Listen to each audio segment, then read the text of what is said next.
So first of all, before you leave, thank you to Governor-elect Polis for coming and spending time here. It is a conversation that for the last 8 years has been a pretty darn closed door.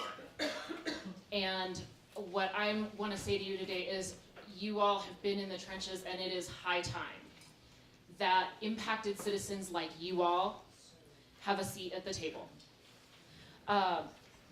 And so to you all who've taken your time on a Saturday, just 2.5 weeks before Christmas or or in the midst of your holidays, thank you for taking a Saturday to be here. I could not be more excited about the lineup of speakers and the folks we have speaking today. And so to start, I want to tell you for a few minutes a little bit about who I am.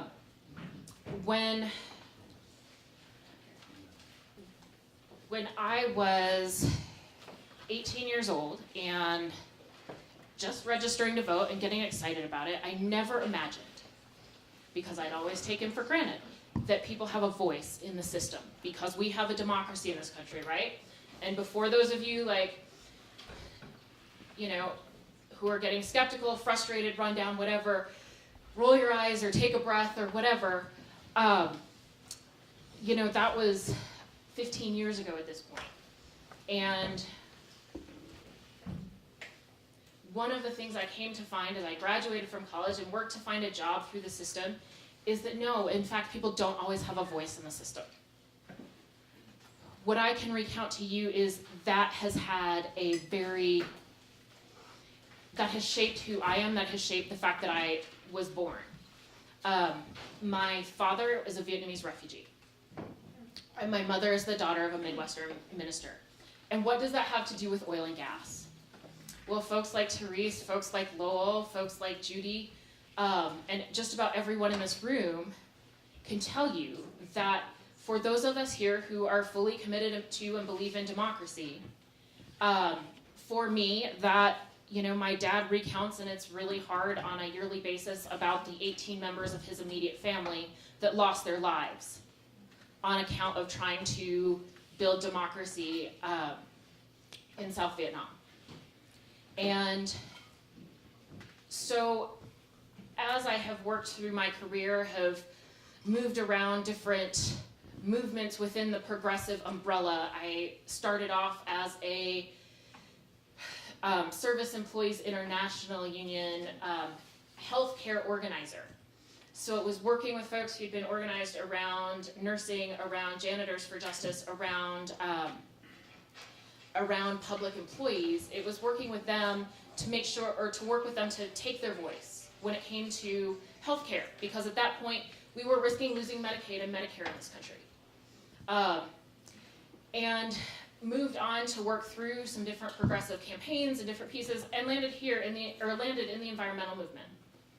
And 3 years ago now, or a little over 3 years ago now, a group of folks really drew the attention, and again, Therese was a big part of that, drew attention to the fact that Coloradans have no voice and no place at the table when it comes to oil and gas. And yes, people have been coming for years and saying, hey, this is a problem.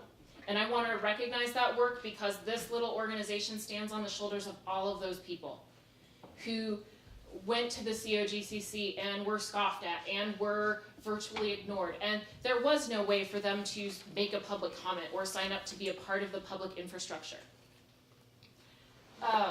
And like many of you, the dynamics over the last year, whether it is our national political spectrum, whether it's what has happened over the last several years here in Colorado, have really had an impact on me.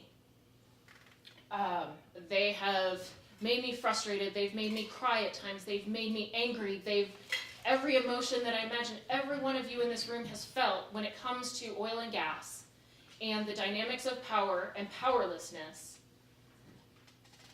It has been my privilege and my honor to stand there with some of these communities who have faced this in their backyards. And what I would like to tell you today, and what I'm here to start to impart to you today, is that there is reason to hope. We now have a governor who you just heard. It is time for impacted citizens to have their place and their voice at the table.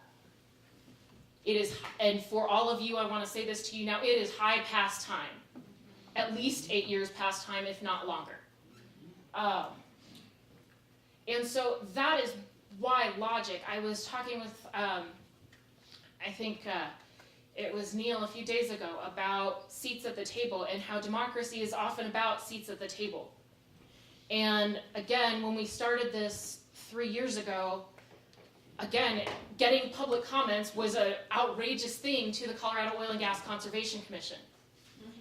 Having a conversation about an oil and gas site just 1,000 feet from your fence line was an outrageous conversation to your local government's Planning and Zoning Commission.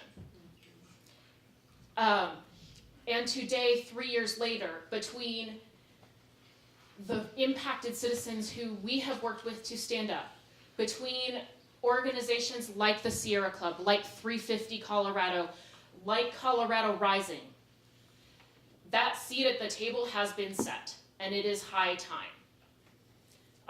So take your seats at the table, because it is time for our voices to be heard on oil and gas.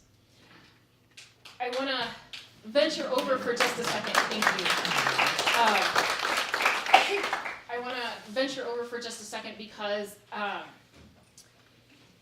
15 months ago, the day after Christmas, was the second piece that I had reason to not be able to give up hope on a very physical level. My little boy is playing downstairs, and he has come into this world so full of joy and life and loves to entertain, and I'm sure if you pass him on your way out or when you're wandering around the building, he will take an opportunity to give you both a smile and a little bit of a flirt. For those of you who we've seen at the legislature, he has done that. And he's also found his little voice with oil and gas. Very short anecdote. Last year at the state capitol, when one of the big oil and gas lobbyists introduced himself to me, Noah was with me. I was breastfeeding at the time, so it made sense on long days at the Capitol that he would just come with me. And so he came with me, and I felt that it was important for other women to understand that this is an accessible process, regardless of where you're at in your life. Noah came with me, and this oil and gas lobbyist came up all business and introduced me to himself. And Noah was in his little ergo baby carrier, and we were outside a committee hearing that had gone on and on and on, and I was really excited about the number of people that turned out. And right about the time that the oil and gas lobbyist started to make his pitch, Noah found that the Senate hallway outside of the committee rooms echoed. And he hadn't heard himself echo before. And here's this 8-month-old infant who's like just taking joy in the fact that he's echoing the halls of the state Senate. And the lobbyist looks at me and says to me, "Well, that's a lively little boy you have there." And I said, "Well, yes, but at least it's better than sitting in the committee room listening to the committee members drone on." And I have to tell you, what really showed the sort of true colors of that oil and gas lobbyist is his face went totally blank. There you go. And totally expressionless. And if you're somebody who has gotten so far away from humanity and people, and all you can talk about is the industry and the right to drill,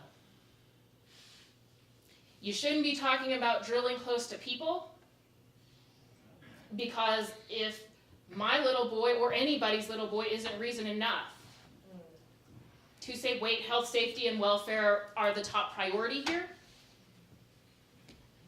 then quite frankly, you're just representing a business at the Capitol, and I have a whole lot more right and reason to be there and make my voice heard than you do. All of that said, again, I want to talk a little bit, or say that we've come so far. We have heard for the last 8 years about all that oil and gas does. And those of you in this room have a pretty darn good idea and a front row seat to all that oil and gas does to a community.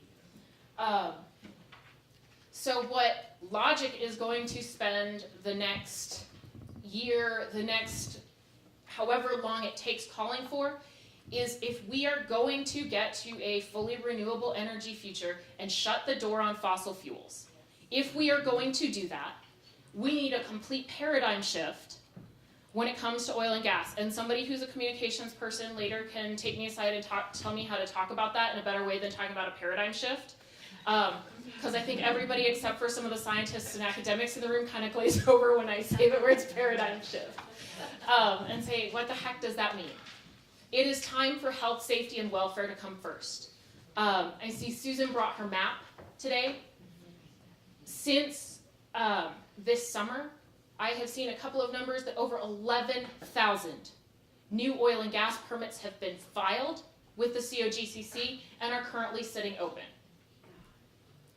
Almost 800 of those permits are in Adams County, and the map that Susan brought will show you that of those 300 permits, there is not a single neighborhood in Commerce City that will go unfracked.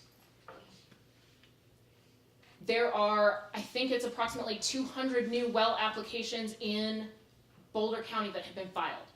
And Crestone Oil and Gas has said, to heck with your comprehensive drilling plan process and to heck with keeping this away from people.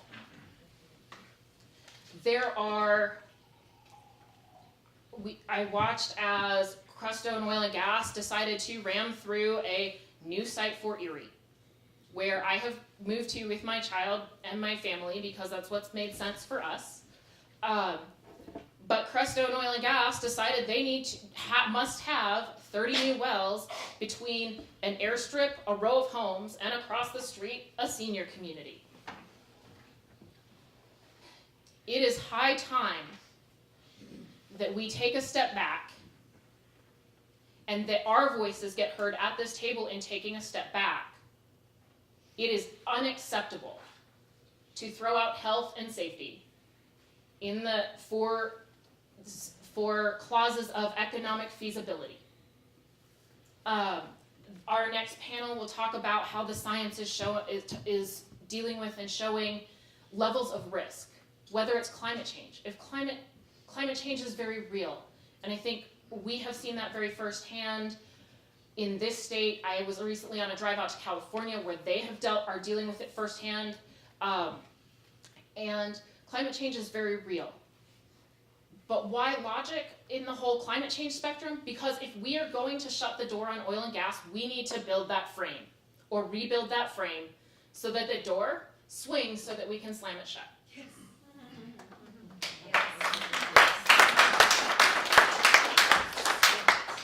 So I want to say a couple other things.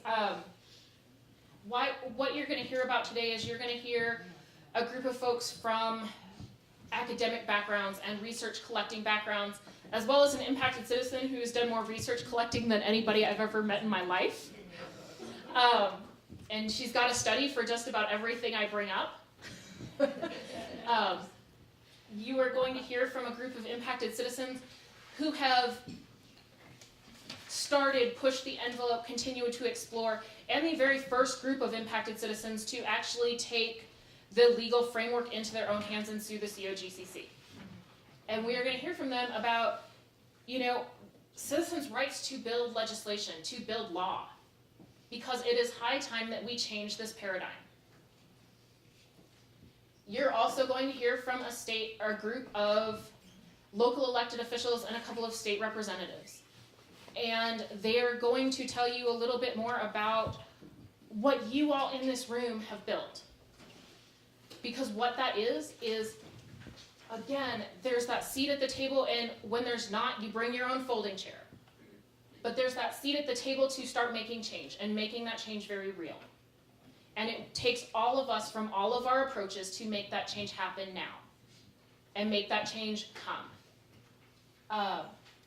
So I want to start to conclude by saying we've come so far.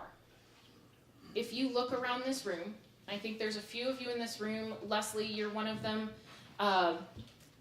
who looked at me 3.5 years ago and said, "You're crazy. We're going to be the only ones that come. Other people won't come. This is craziness." And what has happened is, again, impacted Coloradans through the efforts of a broad-based community have created that seat at the table to start to make that change. But now I think it's time for us to rebuild the door frame so we can start to slam the door shut on fossil fuels. Amen.